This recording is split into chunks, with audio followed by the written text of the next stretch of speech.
logistical part. I'd like to welcome Mr. Krishna Bheenick from CTA. Krishna Bheenick works at CTA, the Technical Center for Agriculture and Rural Cooperation. His key area of work is knowledge management and relation to organizations, networks, and individuals in agriculture and rural development. He's been a lecturer in agriculture systems at the University of Mauritius for 12 years, and then he moved to coordinating the agriculture research at the Food and Agriculture Research Council. He also spent 5 years on a regional project, a research and training project in Southern Africa.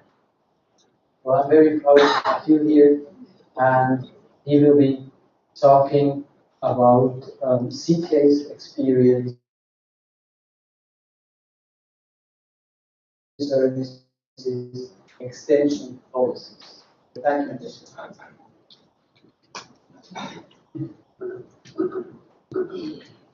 Now that he's told me I'm on the internet, I'll be sweating. So, so you can bear with me if you see me sweat. All right. I also saw people typing away, taking notes. You have all these presentations on your pen drive already, so and you'll notice mine has a lot more words. So please don't try to take notes. And enjoy the explanations instead.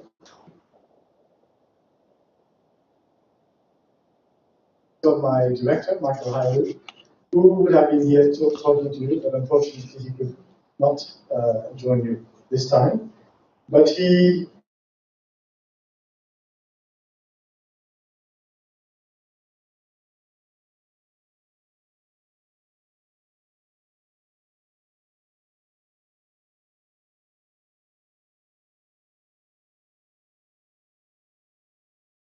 we're talking about CTA experience in influencing policy processes in general, and we'll have a discussion on the relevance to the RAS, or Rural Advisory Services policies. In case you didn't know about CTA, we turned 30 this year. We've been involved in the creation of knowledge, sharing of knowledge, dissemination of knowledge for 30 years now. We're often referred to as a knowledge broker, and we thought it's also appropriate in his 30th birthday to celebrate the recognition of the role of knowledge in supporting the aspirations, or enabling the rural communities to achieve their aspirations. In terms of an organization, we're based in the Netherlands. We're funded almost totally by the European Union, with a mandate of assisting around 79 countries across Africa, Caribbean, and the Pacific regions, in terms of information, knowledge management, communications, and strengthening these institutions. So we are currently in the 4th year of our current strategic plan, which goes from 2011 to 2015, where we are focusing on 3 aspects. The first one being supporting through informing policy processes. The second one, supporting or promoting the value chains development, but keeping the smallholder farmer in mind. And thirdly, building or strengthening capacity of ACP institutions in the field of information, communication, and knowledge management. Now, across our activities, we ensure that we address the gender issues, and we try to involve youth in our activities as much as possible. So let's talk a little bit about our approach to supporting policy processes. Now, I just mentioned that we are funded by the EU. We try to help 79 countries. So with the limited resources we have, financially and in staff, we already we know that we cannot target supporting policy processes at the national level. So we realize that we do not have that comparative advantage. But yet, on the other hand, we are an organization that has been created by the European Union, in association with the ACP member states. So we do sit at that intersection of these 2 big blocks, and we have let's say, the ability to be able to attract policymakers to discuss issues of relevance to agriculture and rural development, which is something we do. On average, every 2 months, we have what we call the Brussels briefing, where we invite policymakers to come and join us for a kind of half-day session discussing the various topics. Now, just a few words about our guiding principles. We believe in documenting and sharing experiences across the various regions. We believe in trying to experiment and validate approaches that seem to work in one region. We try to bring it to another region to test whether it is also applicable. And if it is, we also document it and share those lessons learned or success stories. We believe in multi-stakeholder policy processes. We believe in contributing to the evidence base to support policies.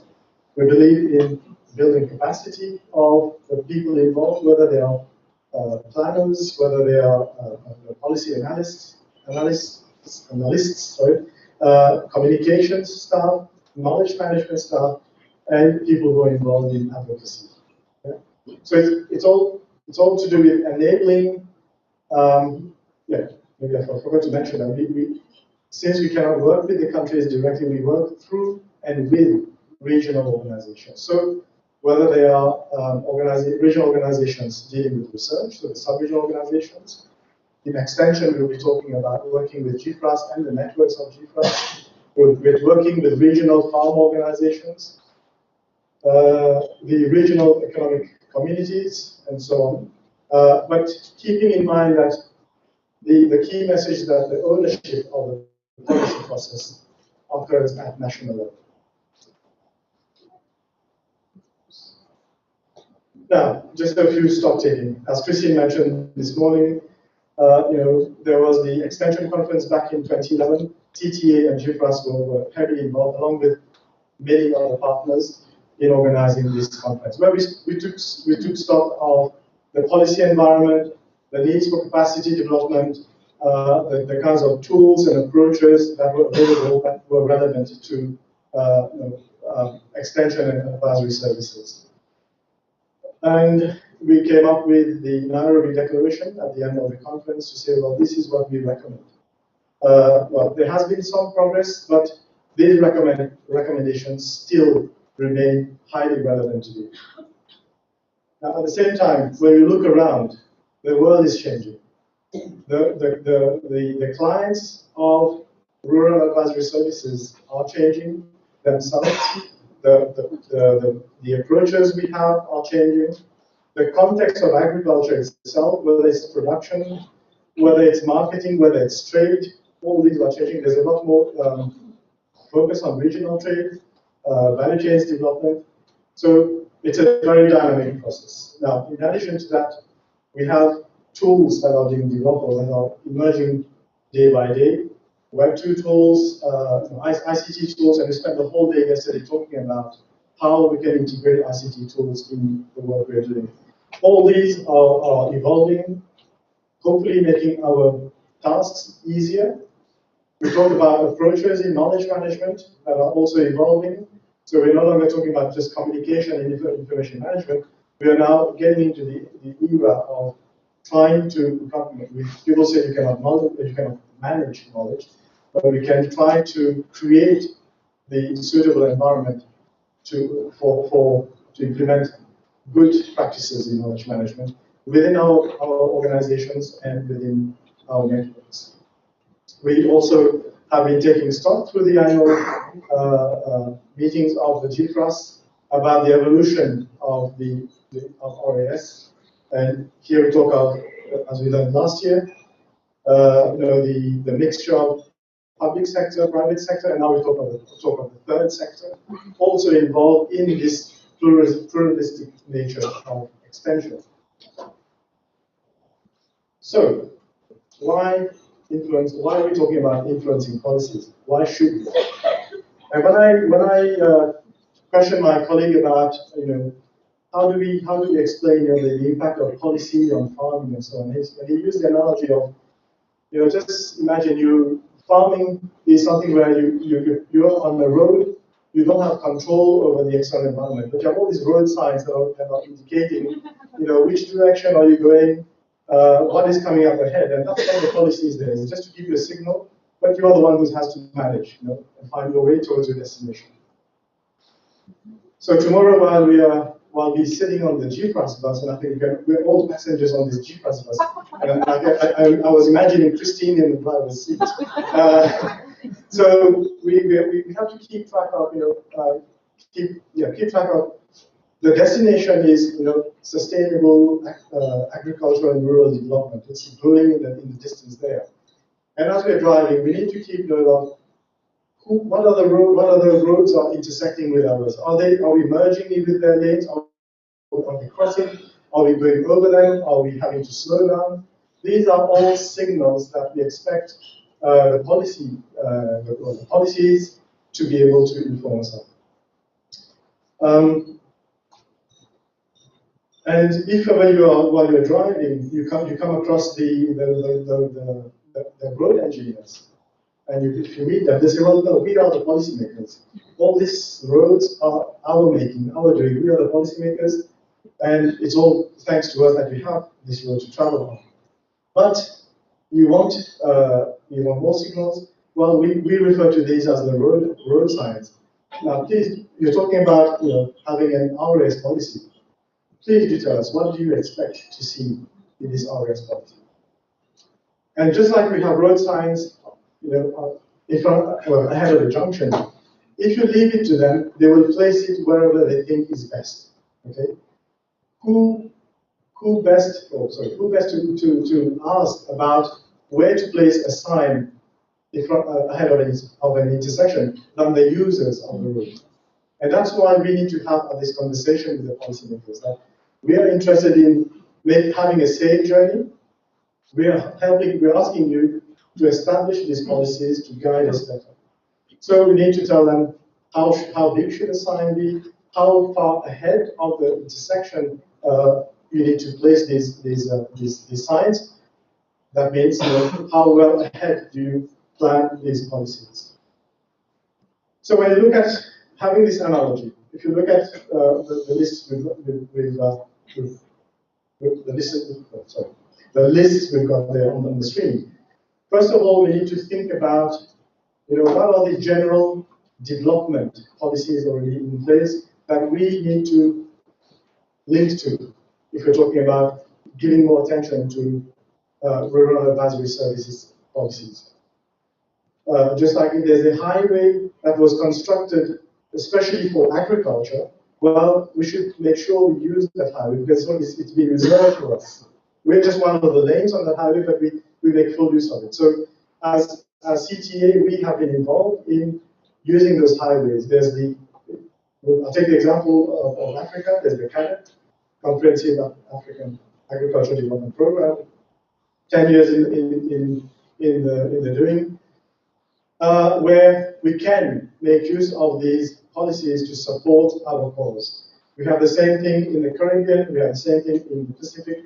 Many of you will have come across regional agricultural policies being developed in the sub-regions. So we need to be able to attach our calls for advocacy, for giving attention to RAS to those policies. Now, what is our role? We need also to help these engineers build the roads for us. We need to support the process of developing the policies themselves. We need to ensure coherence among the providers so that we have a clear message. And in the end, it's all about creating a positive and enabling environment, a positive feedback loop. So you keeping the conversation ongoing with the policymakers, we are influencing them, we're advising them. The fact that they do something that is helping us, again, as David said, let's provide them evidence that the policy they put in place is actually bearing fruit and it's actually giving results. And then that will increase the trust we have, or that they have on you. I was just thinking about the analogy now. We talk about the farmer on this journey on their road. What is the role of all of us in this room?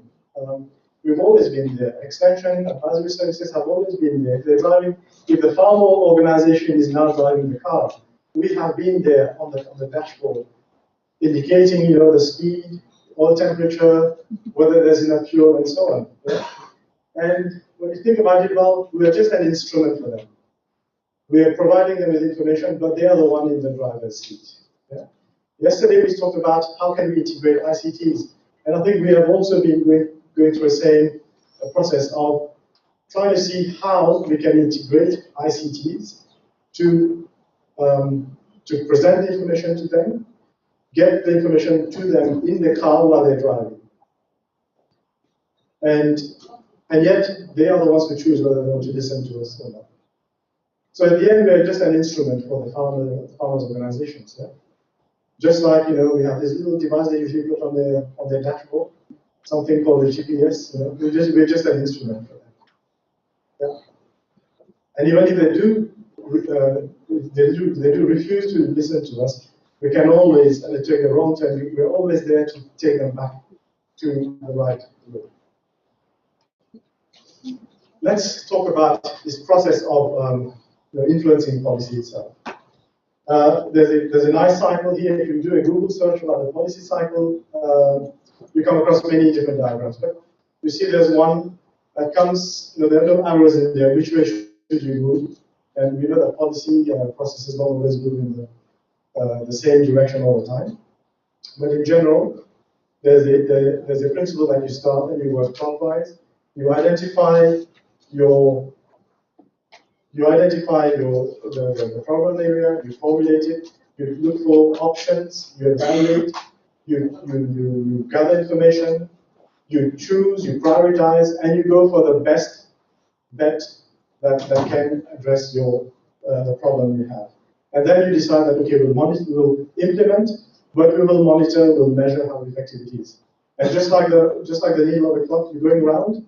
When you get back to the top, it might feel like a deja vu, but actually you are 1 hour into the future. So the situation is not the same, but you might feel you're going in circles, but actually the situation is different.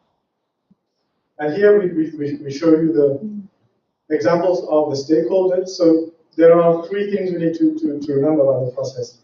One is that there are multiple areas for interventions along the policy cycle. Secondly, there are multiple stakeholders who intervene. Yeah? And thirdly, there are multiple roles of the stakeholders. So at one point, you might come in and provide information, you take away some messages, you go and analyze, you do some observations, you can come back and give feedback to the policy process. So let's talk a little bit about our cases. As I said, we don't have an example of RAS policies, but we have been involved in influencing policy processes, and I'll use 3 examples here. Our approach has been to try to strengthen the voice of the farmer organizations. In this policy process in Africa, we've been ensuring that they're able to be present at these participate in these policy dialogues. We've been looking at building the capacity to seek information, process, develop their position papers to go to these meetings. We've been looking at how does the farmer organization monitor implementation of policies, agree policies, and seek accountability for non-implementation of these policies. And in the end, and more recently, what has been interesting is that we've even supported the farmer organizations to call for the policy dialogue themselves, where they now bring in the partners to talk about it. So it's also useful then to find policy institutions that tend to avoid each other. One will not attend the meeting of the other, and so on. But this time they have to be present because it's the farmers' organizations who call them, and they have to face the music or face the questions of these farm organizations. In terms of capacity development, we have an example. 2 minutes and I'm done. Yeah. Just the next one is, and you'll see it in the slide, it's an example of a regional think tank in Eastern Africa, where they decided to bring the stakeholders from several countries together to address or to brainstorm on how we need to address regional food security. The results of this kind of work ended up being used by the Ministry of Agriculture of the host country, and that has led to input into a regional policy. Now, policy processes also occur at local level, and here we have examples of some of the tools we've been using, participatory GIS, where it also helps in addressing issues to do with policy making at a local level. Just to move on quickly to what is it that we could do together. There are questions still, and I've raised a few of them before. What are the broader policies that we would like, that we need to link up to? And that's something we need to discuss in the next couple of days. How to establish linkages with those larger policies? How do we, if we find that the farmers are becoming more visible and have a stronger voice, how do we use that channel to also get them to advocate for the cause for RAS? How can evidence and knowledge be provided to support these stakeholder positions again? And that relates back to David's point. In the end, we feel in the next few years, we're also going to work towards developing regional strategies or strategies for intervention at regional level.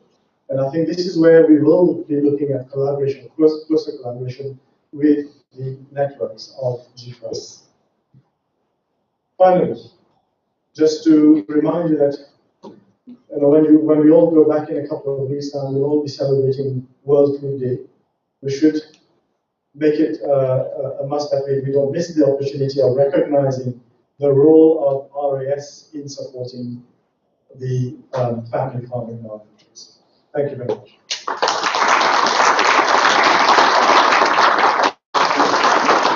Thank you very much.